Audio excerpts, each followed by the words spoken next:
আসসালামু আলাইকুম ভিউয়ার্স, কেমন আছেন সবাই? আশা করছি সবাই অনেক অনেক ভালো আছেন। আলহামদুলিল্লাহ আমিও অনেক ভালো আছি।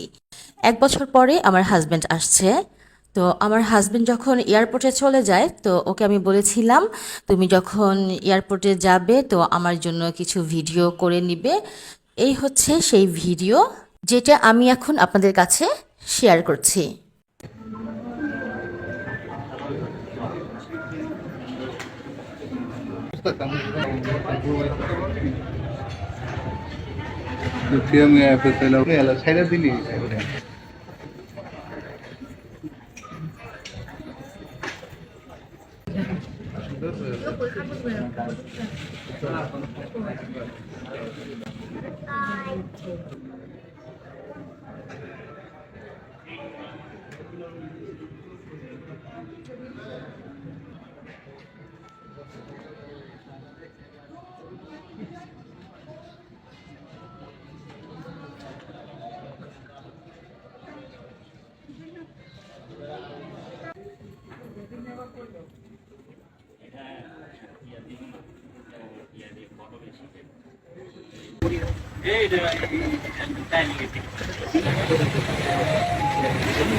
আমাদের যাকে মারবেন আমারও স্বাগত জানাচ্ছি ফ্লাইট আমার পিয়ার পেছনে ওপর থেকে থাকার উদ্দেশ্যে অপরটি জানাচ্ছি যেটা আমাকে মাথার উপরে মাত্র ঢাকতে আছে আমাদেরকে বিনীত অবস্থা রয়েছে আমাদের ছোট প্লাস্টিক এবং ল্যাপটপ ব্যাগগুলো দয়া করে আমাদের সামনে কিছু কিছু জায়গা আছে সেইখানে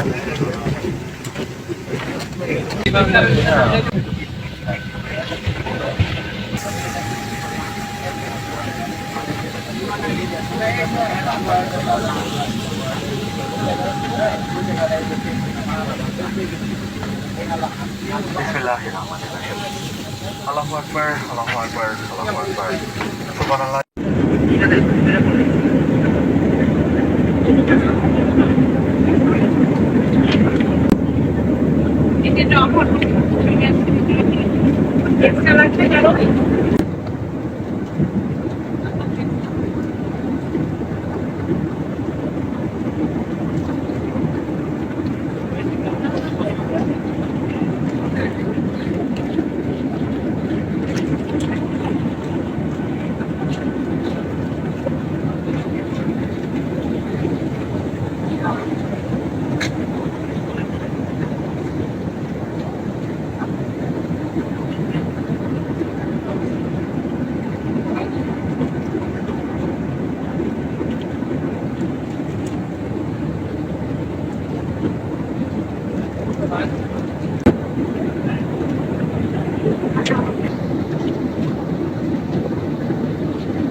এক বছর প্রতীক্ষার পর আজকে ফাইনালি সেই দিন যেদিন আমরা হাজব্যান্ডকে আনতে এয়ারপোর্টে যাচ্ছি। যাদের হাজব্যান্ড দূরে থাকে শুধু তারাই বুঝতে পারবে যে এই ফিলিংসটা কি জিনিস। দীর্ঘ 1 বছরের প্রতীক্ষার অবসান আজকে। আমার হাজব্যান্ড প্রত্যেকবার আসে রাতে, কিন্তু এই বছরই প্রথমবার ও ভোরবেলা আসছে। ঘুম আসছিল না, সারা রাত বসে কাটিয়েছি। কখন যাব, কখন সকাল হবে, কেন জানি মনে হচ্ছিল ঘুমালে ঠিকমতো উঠতে পারবো না, ঠিকমতো পৌঁছাতে পারবো না, গিয়ে দেখবো হয়তো বা বের হয়ে দাঁড়িয়ে আছে, এইরকম শুধু মনে হচ্ছিল। আমার যাওয়ার দিন যতটা কষ্ট লাগে, আসার দিন ঠিক ততটা আনন্দ হয়। যাওয়ার দিনটা খুবই কষ্টের। আমি ওকে কখনোই বিদায় দিতে এয়ারপোর্টে যেতাম না, আমি শুধু ওকে এয়ারপোর্টে আনতে যেতাম। যাই হোক, আমাদের এয়ারপোর্টে যেতে যেতে অনেকক্ষণ লেট হয়ে যাচ্ছিল, কারণ রাস্তায় অনেক জ্যাম ছিল। এবারই যখন আমার হাজব্যান্ডকে এয়ারপোর্টে আনতে যাই, তখন সবসময় আমার বাবা আমার সাথে থাকে। তো আমি এর আগের ভিডিওতে বলেছি 4 মাস আগে আমার বাবা মারা গিয়েছে। এবার আমার সাথে যাচ্ছে এয়ারপোর্টে আমার বড় বোনের হাজব্যান্ড, মানে আমার বড় দুলা ভাই। তো ওনাকে সাথে নিয়ে আমি এয়ারপোর্টে যাব। গাড়ি নিয়ে চলে গেলাম সরাসরি আমার বড় বোনের বাসায়। এই তো ওনার বাসার নিচে আমরা বড় দুলা ভাইয়ের জন্য অপেক্ষা করছি। সারা রাত ঘুম আসে নাই, কখন এয়ারপোর্টে যাব, কখন হাজব্যান্ড আসবে। তো সবকিছু মিলে খুবই টেনশনে ছিলাম। এদিকে মুখের অবস্থা খুবই খারাপ, না ঘুমালে আমার চেহারার দিকে একদমই তাকানো যায় না, খুবই বাজে অবস্থা। এত সকালবেলা সাজগোজ করতে বা মেকআপ নিতে একটু ভালো লাগে না, তো আমি তাড়াতাড়ি করে রেডি হয়ে গেলাম।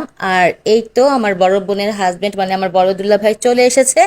তো আমরা এয়ারপোর্টের উদ্দেশ্যে এখন রওনা দিয়ে দিয়েছি। বাবাকে খুব মিস করছি, খুবই খারাপ লাগছে। জীবনে কখনো ভাবিনি যে এমন একটা দিন আসবে যে আমি আমার হাজবেন্ডকে আনতে যাব আর বাবা থাকবে না, সেটা কখনোই কল্পনা করতে পারিনি। কারণ আমি প্রতি বছরই যখন আমার হাজবেন্ডকে নিয়ে আসতাম তখন আমার সাথে আমার বাবা থাকতো, আমরা খুব মজা করে আমার হাজবেন্ডকে আনতে যেতাম। সেই বাবাকে ছাড়া আজ একা এয়ারপোর্টে যাচ্ছি, সত্যি খুব খারাপ লাগছে, ভীষণ কান্না পাচ্ছে। বাবা নাই কথাটা মনে পড়লে খুব খারাপ লাগে, অনেক কান্না পায়। কিন্তু আমি আজকের দিনে একটুও বাবার জন্য কান্না করতে চাই না।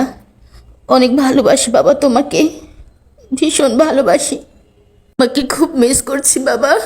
জ্যামে বসে থাকতে থাকতে আর একটু ভালো লাগছিল না, খুবই বিরক্ত লাগছিল। এয়ারপোর্টে পৌঁছাবো কতক্ষণে শুধু এই অপেক্ষাই করছিলাম। আর মনে মনে ভাবছিলাম যদি পাখির মতো উড়ে উড়ে চলে যেতে পারতাম তাহলে কতই না ভালো হতো। আমরা চলে এসেছি এয়ারপোর্টে। আসলে এয়ারপোর্টটা এমন একটা জায়গা যেখানে কেউ কান্না করে আর কেউ হাসে। আজকে হচ্ছে আমার হাসার দিন। ওই যে বললাম দীর্ঘ 1 বছর পর আমার হাজবেন্ড আসছে। প্রচুর গরম আর এত বেশি রোদ যে রোদে একটু তাকানো যাচ্ছিল না। রোদে কিচ্ছু দেখি না।